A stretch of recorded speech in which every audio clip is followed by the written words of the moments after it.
صراط الذين أنعمت عليهم غير المغضوب عليهم ولا الضالين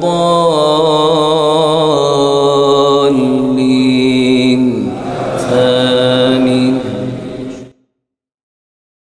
ان لوگوں کی راہ کہ جن پر آپ نے اے اللہ انعام کیا، نہ ان کی جن پر غضب کیا گیا اور نہ گمراہوں کی۔ سامعین، اب اس آیت کی تفسیر سماعت کیجیے۔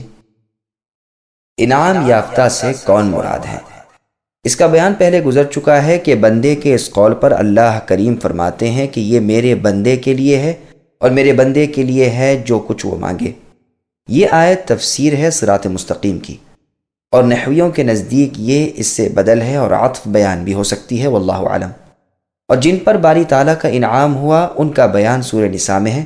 فرمان ہے وَمَن يُطِعِ اللَّهَ وَالرَّسُولَ فَأُولَٰئِكَ مَعَ الَّذِينَ أَنْعَمَ اللَّهُ عَلَيْهِم مِّنَ النَّبِيِّينَ وَالصِّدِّيقِينَ وَالشُّهَدَاءِ وَالصَّالِحِينَ وَحَسُنَ أُولَٰئِكَ رَفِيقًا، یعنی رب تعالیٰ اور رسول کے ماننے والے ان کے ساتھ ہوں گے جن پر رب تعالیٰ کا انعام ہے، جو نبی اور صدیق اور شہید اور صالح لوگ ہیں، یہ بہترین ساتھی اور اچھے رفیق ہیں۔ یہ فضل الہی ہے اور اللہ کا جاننے والا ہونا کافی ہے۔ عبداللہ بن عباس رضی اللہ عنہما فرماتے ہیں مطلب یہ ہے کہ یا اللہ آپ مجھے ان فرشتوں، نبیوں، صدیقوں، شہیدوں اور صالحین کی راہ پر چلائیے جن پر آپ نے اپنی اطاعت و عبادت کی وجہ سے انعام نازل فرمایا۔ یہ آیت ٹھیک وَمَن يُطِعِ اللَّهَ إِلَى آخِرِهِ کی طرح ہے۔ ربیع ابن انس رحمۃ اللہ علیہ کہتے ہیں اس سے مراد انبیاء ہیں۔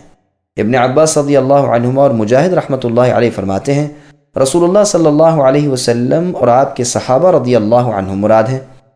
ابن عباس رضی اللہ عنہما کا قول زیادہ قوی اور معقول ہے، واللہ اعلم۔ جمہور کی قرأت میں غیر را کی زیر کے ساتھ ہے اور صفت ہے۔ زمخشری کہتے ہیں را کی زبر کے ساتھ پڑھا گیا ہے اور حال ہے۔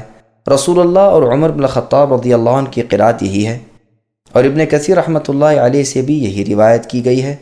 علیہم میں جو ضمیر ہے وہ اس کا ذوالحال ہے اور انعامتا عامل ہے۔ معنی یہ ہوئے کہ یا رب آپ ہمیں سیدھا راستہ دکھائیے، ان لوگوں کا راستہ جن پر آپ نے انعام کیا، جو ہدایت اور استقامت والے تھے اور اللہ کے رسول کی اطاعت گزار، اللہ کے حکموں پر عمل کرنے والے، اللہ کی منع کیے ہوئے کاموں سے رک جانے والے تھے۔ مغضوب علیہم سے کون لوگ مراد ہیں؟ ان کی راہ سے اے اللہ بچائیے جن پر غضب و غصہ کیا گیا، جن کے ارادے فاسد ہو گئے، حق کو جان کر پھر اس سے ہٹ گئے، اور گمگشتہ راہ لوگوں کے طریقے سے بھی ہمیں بچا لیجئے جو سرے سے علم ہی نہیں رکھتے، مارے مارے پھرتے ہیں، راہ سے بھٹکتے ہوئے حیران و سرگرداں ہیں اور راہ حق کی طرف رہنمائی نہیں کیے جاتے۔ لا کو دوبارہ لا کر کلام کی تاکید کرنا اس لیے ہے کہ معلوم ہو جائے کہ یہاں دو غلط راستے ہیں، ایک یہود کا، دوسرا نصارہ کا۔ بعض نحوی کہتے ہیں کہ غیری کا لفظ یہاں پر استثناء کے لیے ہے، تو استثناء منقطع ہو سکتا ہے کیونکہ جن پر انعام کیا گیا ہے ان میں سے استثناء ہوتا ہے اور یہ لوگ انعام والوں میں داخل ہی نہ تھے، لیکن ہم نے جو تفسیر کی ہے یہ بہت اچھی ہے۔ عرب شاعروں کے شعر میں ایسا پایا جاتا ہے کہ وہ موصوف کو حذف کر دیتے ہیں اور صرف صفت بیان کر دیا کرتے ہیں۔ اسی طرح اس آیت میں بھی صفت کا بیان ہے اور موصوف محذوف ہے۔ غیر المغضوبی سے مراد غیر الصراط المغضوب ہے۔ مضاف الیہ کے ذکر سے کفایت کی گئی ہے اور مضاف بیان نہ کیا گیا، اس لیے کہ نشست الفاظ ہی اس پر دلالت کر رہی ہے۔ پہلے دو مرتبہ یہ لفظ آ چکا ہے۔ بعض کہتے ہیں ولا الضالین میں لا زائد ہے، اور ان کے نزدیک تقدیر کلام اس طرح ہے غیر المغضوب علیہم ولا الضالین، اور اس کی شہادت عرب شاعروں کے شعر سے بھی ملتی ہے، لیکن صحیح بات وہی ہے جو ہم پہلے لکھ چکے ہیں۔ عمر بن الخطاب رضی اللہ عنہ سے غیر المغضوب علیہم وغیر الضالین پڑھنا صحیح سند سے مروی ہے، اور اسی طرح ابی بن کعب رضی اللہ عنہ سے بھی روایت ہے، اور یہ محمول ہے اس پر کہ ان بزرگوں سے یہ بطور تفسیر صادر ہوا، تو ہمارے قول کی تائید ہوئی کہ لا نفی کی تاکید کے لیے ہی لایا گیا ہے، تاکہ یہ وہم ہی نہ ہو کہ انعمت علیہم پر عطف ہے، اور اس لیے بھی کہ دونوں راہوں کا فرق معلوم ہو جائے تاکہ ہر شخص ان دونوں سے بچتا رہے۔ اہل ایمان کا تو طریقہ یہ ہے کہ حق کا علم بھی ہو اور حق پر عمل بھی ہو۔ یہودیوں کے ہاں علم نہیں اور نصارہ کے ہاں عمل نہیں، اسی لیے کہ باوجود عمل کے علم کو چھوڑنا سبب ہے غضب کا۔ گو ایک چیز کا قصد تو کرتے ہیں لیکن اس کے صحیح راستے کو نہیں پا سکتے، اس لیے کہ ان کا طریقہ کار غلط ہے، وہ اتباع حق سے ہٹے ہوئے ہیں۔ یوں تو غضب اور گمراہی ان دونوں جماعتوں کے حصے میں ہے، لیکن یہودی غضب کے حصے میں پیش پیش ہیں، جیسا کہ قرآن کریم میں ہے من لعنہ اللہ وغضب علیہ، اور نصرانی ضلالت میں بڑے ہوئے ہیں۔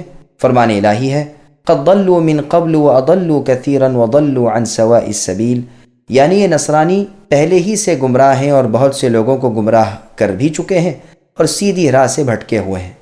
اس کی تائید میں بہت سی احادیث اور روایات پیش کی جا سکتی ہیں۔ مسند احمد میں عدی بن حاتم رضی اللہ عنہ فرماتے ہیں رسول اللہ کے لشکر نے میری پھوپھی اور چند لوگوں کو گرفتار کر کے رسول اللہ کی خدمت میں پیش کیا، تو میری پھوپھی نے کہا کہ میری خبرگیری کرنے والا دور ہے اور میں عمر رسیدہ بڑھیا ہوں جو کسی خدمت کے لائق نہیں، رسول اللہ مجھ پر احسان کیجئے اور مجھے رہائی دیجئے، اللہ تعالیٰ رسول اللہ پر بھی احسان کریں گے۔ آپ نے دریافت کیا کہ تیری خبر لینے والا کون ہے؟ اس نے کہا عدی بن حاتم، یعنی میرا نام لیا۔ رسول اللہ نے فرمایا وہی جو اللہ اور رسول سے بھاگتا پھرتا ہے۔ پھر آپ نے اسے آزاد کر دیا۔ جب لوٹ کر آپ آئے تو آپ کے ساتھ ایک شخص تھے اور غالباً ولی رضی اللہ عنہ تھے۔ انہوں نے فرمایا لو ان سے سواری مانگ لو۔ میری پھوپھی نے آپ سے درخواست کی جو منظور ہوئی اور سواری مل گئی۔ وہ یہاں سے آزاد ہو کر میرے پاس آئیں اور کہنے لگیں کہ رسول اللہ کی سخاوت نے تو میرے باپ حاتم کی سخاوت کو بھی مانند کر دیا، آپ کے پاس جو آتا ہے وہ خالی ہاتھ واپس نہیں جاتا۔ یہ سن کر میں بھی رسول اللہ کی خدمت میں حاضر ہوا۔ میں نے دیکھا کہ چھوٹے بچے اور بڑھیا عورتیں بھی رسول اللہ کی خدمت میں آتی جاتی ہیں اور آپ ان سے بھی بے تکلفی کے ساتھ بولتے ہیں۔ اس بات نے مجھے یقین دلایا کہ قیصر و کسریٰ یہود و نصارہ کی طرح بادشاہت اور وجاہت کی طلب کرنے والے آپ نہیں ہیں۔ رسول اللہ نے مجھے دیکھ کر فرمایا عدی لا الہ الا اللہ کہنے سے کیوں بھاگتے ہو؟ کیا اللہ کے سوا کیا کوئی اور عبادت کے لائق بھی ہے؟ اللہ اکبر کہنے سے کیوں منہ موڑتے ہو؟ کیا اللہ عز و جل سے بھی کوئی بڑا ہے؟ مجھ پر ان کلمات نے اور آپ کی سادگی اور بے تکلفی نے ایسا اثر کیا کہ میں فوراً کلمہ پڑھ کر مسلمان ہو گیا، جس سے رسول اللہ بہت خوش ہوئے اور فرمانے لگے مغضوب علیہم سے مراد یہود ہیں اور ضالین سے مراد نصارہ ہیں۔ ایک اور حدیث میں ہے عدی رضی اللہ عنہ کے سوال پر رسول اللہ نے یہ تفسیر ارشاد فرمائی تھی۔ اس حدیث کی بہت سی سندیں ہیں اور مختلف الفاظ سے مروی ہے۔ بنو قین کے ایک شخص نے وادی قرا میں رسول اللہ صلی اللہ علیہ وسلم سے یہی سوال کیا، رسول اللہ نے جواب میں یہی فرمایا۔ بعض روایات میں ان کا نام عبداللہ ابن عمرو رضی اللہ عنہما ہے، واللہ اعلم۔ ابن مردویہ میں ابو ذر رضی اللہ عنہ سے بھی یہی روایت ہے۔ عبداللہ بن عباس، ابن مسعود اور بہت سے صحابہ رضی اللہ عنہم سے بھی یہی تفسیر منقول ہے۔ ربیع ابن انس، عبد الرحمن ابن زید ابن اسلم رحمۃ اللہ علیہما وغیرہ بھی یہی فرماتے ہیں۔ بلکہ ابن ابی حاتم تو فرماتے ہیں مفسرین میں اس بارے میں اختلاف ہی نہیں۔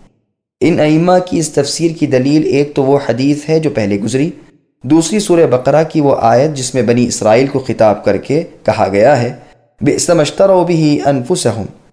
اس آیت میں ہے کہ ان پر غضب نازل ہوا، اور سورہ مائدہ کی آیت قل هل انبئکم بشر من ذالکم، اس میں بھی ہے کہ ان یہودیوں پر غضب الہی نازل ہوا۔ ایک جگہ فرمان الہی ہے لعن الذین کفروا من بنی اسرائیل علی لسان داؤد وعیسی ابن مریم، یعنی بنی اسرائیل میں سے جن لوگوں نے کفر کیا ان پر لعنت کی گئی داؤد اور عیسی ابن مریم علیہم السلام کی زبانی۔ یہ بوجہ ان کی نافرمانی اور حد سے گزر جانے کے ہے۔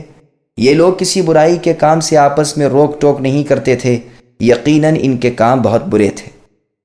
اور تاریخ کی کتابوں میں ہے کہ زید ابن عمرو ابن نفیل جبکہ دین خالص کی تلاش میں اپنے ساتھیوں سمیت نکلے اور ملک شام میں آئے تو ان سے یہودیوں نے کہا کہ آپ ہمارے دین میں تب تک داخل نہیں ہو سکتے جب تک کہ غضب الہی یعنی اللہ کے غصے کا ایک حصہ نہ پالیں۔ انہوں نے جواب دیا کہ اس غصے سے بچنے کے لیے تو دین حق کی تلاش میں نکلے ہیں، پھر اسے کیسے قبول کر لیں؟ نصرانیوں سے ملے، انہوں نے کہا جب تک باری تعالیٰ کی ناراضگی کا حصہ نہ لیں تب تک آپ ہمارے دین میں نہیں آ سکتے۔ انہوں نے کہا ہم یہ بھی نہیں کر سکتے، چنانچہ وہ اپنی فطرت پر ہی رہے، بتوں کی عبادت اور قوم کا دین چھوڑ دیا، لیکن یہودیت یا نصرانیت اختیار نہ کی۔ یہ روایت صحیح بخاری میں ہے۔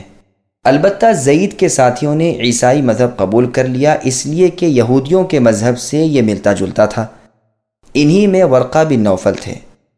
انہیں نبی صلی اللہ علیہ وسلم کی نبوت کا زمانہ ملا اور ہدایت الہیہ نے ان کی رہبری کی، اور یہ رسول اللہ پر ایمان لائے اور جو وحی اس وقت تک اتری تھی اس کی تصدیق کی۔